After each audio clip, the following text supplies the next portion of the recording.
This is Ganesh. Today I will be explaining about the staffing process. Before going to the staffing process, let us see what is staffing. Staffing is one of the most important functions of your management. This is the third function in order we can say. First function is planning, second function is organizing, and third function is your staffing. Now, staffing. Staffing means it is a function which deals with the obtaining, utilizing, and maintaining of the workforce, the manpower, the people, those who are working in the organization, under what conditions they are working, how they are to be selected, what salaries are to be given, what compensation is to be paid to them. Everything about the employees is looked after by staffing. So staffing is the function which deal with the manpower in the organization, deal with the employees in the organization. It is a function which looks after the recruitment of the employees, their selection, training and development, placement, promotion, then compensation. And in this way, we can say staffing takes complete care of the employees, those who are working in the organization. Because if employees are satisfied, then they will work for the organization and the organization will be able to attain its objectives and goals. If your workforce is not satisfied, if the employees are not satisfied, then they will not produce good results. Ultimately, the organizational objectives cannot be achieved. So, this is the most important element with which staffing is dealing. Now I come to staffing process. When I say process means chain of activities are there. That is called a process. So here we can see on the slide 8 steps are there. The first step is the estimating the manpower requirements. The second one is recruitment. The third is selection. The fourth is placement and orientation. The fifth is training and development. The sixth is performance appraisal. The seventh is promotion and career planning, and the eighth one is compensation. So these are the various steps what we are going to understand in the staffing process, and all these steps, all these will complete the staffing process. The first step in the staffing process is estimating the manpower requirements. It is finding out the number and type of employees needed by the organization in the future. It means that in every organization, a number of departments are there, like production department, marketing department, sales department, finance department, etc. Now, what is the total number of people working in each department? How much work is there? And whether the number of employees there is sufficient to do that work, or if any vacancies are there, that will be estimated, that will be calculated, and that vacancies will be filled by this staffing function. The estimating the vacancies existing in each department and in the organization as a whole, and filling the vacancies with suitable candidates, suitable employees, that is the work of staffing function, and that is the first step in the staffing process. Here I have mentioned 3 points there, that is workload analysis, workforce analysis, and comparing both to find out the requirement. Workload analysis means the total work what is to be done and the total number of employees what is available.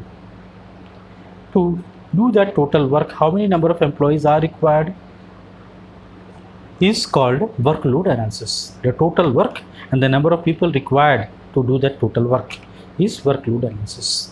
Workforce analysis, this is the total number of employees available in the organization. How many people are available? If this number is less than the total work, then we require more people to be appointed. And if the number of people is more in any department, then they can be taken out from there and they can be placed in other departments. And that is what is done in the third point, that is comparing both to find out the requirements. The total work, the total employees available will be compared, and any vacancies are there, that will be decided and that will be filled. The second step in the staffing process is recruitment. So recruitment is the process of stimulating the prospective employees to apply for jobs in the organization. When I say prospective employees, means these are the employees, those who are in search of jobs. People are qualified, they are ready to work, and they are in search of jobs. They are called prospective employees. There are two sources of recruitment. One is called your external source of recruitment, other is called internal source of recruitment. When we say external source of recruitment, means when vacancies are filled by taking people from outside the organization. Thus, these fresh appointments are done. Fresh people are taken from outside. Fresh talents are taken from outside to fill the vacancies. Then that is called external source. Internal source of recruitment. Here the existing vacancies are filled by not taking the people from outside, but by taking the people from one department to another department, that is by transfer or promotion. Transfer means when people are shifted from one department to another department, then that is called transfer. And promotion means when person is promoted to the next higher grade, then that is called promotion. So here people are not taken from outside, but the vacancies are filled by the people those are already working in the organization. Then that is called your internal source of recruitment. The third step in the staffing process is selection. So in the second step, we have seen people have applied for jobs, applications have come to you. Now out of those talented people, the pool of the candidates, you have to select the best people for your organization, and that is what is called selection. Out of the available candidates, we will select the people, those who are fit, suitable for our organization. And this selection process involves a number of tests. Different kind of tests are conducted to see the knowledge of the person. Interviews are conducted to see the personal and other qualities of the person, and then they are selected. This selection also involves a number of steps that we will see in selection process separately. So selection means selecting the best one out of the available. The fourth step in the staffing process is placement and orientation. Here two words are there. One is placement, other is orientation. Placement means assigning the selected candidate the job for which he is selected. That is called placement. When candidate is given the post for which he is selected, or assigning the post for which he is selected, that is called your placement. Then we have seen orientation. After placement comes your orientation. This candidate whom you have selected and whom you have placed is a new candidate. He doesn't know, he is not aware of the working conditions of the organization and the people working in the organization. So orientation means it is the process of making the person familiar with the working conditions of the organization and to introduce him to the people who are already working in the organization. That is what is called orientation. So the new candidate will become familiar with the people and with the working conditions of the organization. The fifth step is training and development. Here also we see two words are there. One is training and other is development. Training means it is the process of increasing the knowledge, skill and abilities of the employees for doing a particular job. The person is selected for a particular job. To make him more efficient, more skilled, and more expertise in that particular job, what expertise guidance we give, that is what is called training.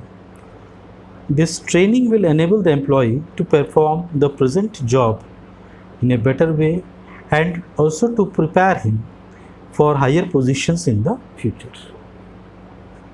When we talk about development, development is the overall growth of the employee. When we say overall growth means development of the employee in all the spheres. His socio-economic life should also be developed. He should also to be taken care of. And here what happens, his hidden qualities and talents will come up so that the organization can understand in what other areas he is good, and that can also be used by the organization when needed. The sixth step in the staffing process is performance appraisal. Performance means his day-to-day performance of the employees. That is to be evaluated from time to time by the superiors. And when they evaluate, what they will do? They will compare this work with the predetermined standards, whether he is performing the work according to the standards. and these standards are told in advance to the employees. So he is not new to the standards. Standards are already told to him, and now he started working according to the standards. So after performance appraisal, if the superior finds there is some shortcoming, there is some drawback in his performance, then that will be corrected by the superior. So performance evaluation, performance appraisal is very, very important in any organization. The seventh step in the staffing process is promotion and career planning.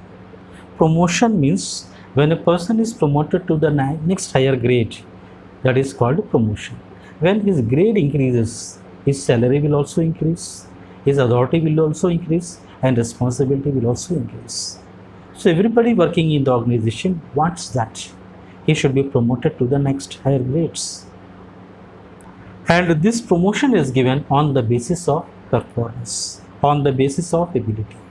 So here every employee must know that if he perform better, if he is able to achieve the given standards, given objectives and goals in time according to the given standards, then he will be promoted to the next higher grades, and there is always a chance of getting promoted to next higher grades. So we can say performance is the basis of promotion.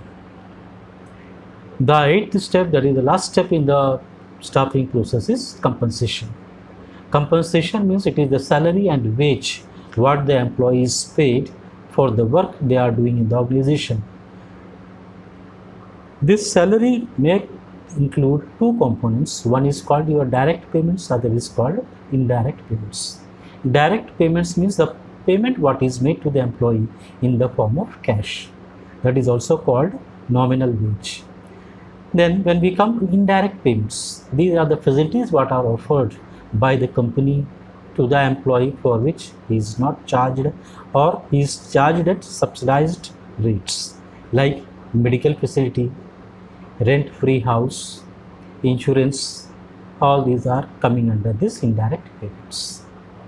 This is also called real wage.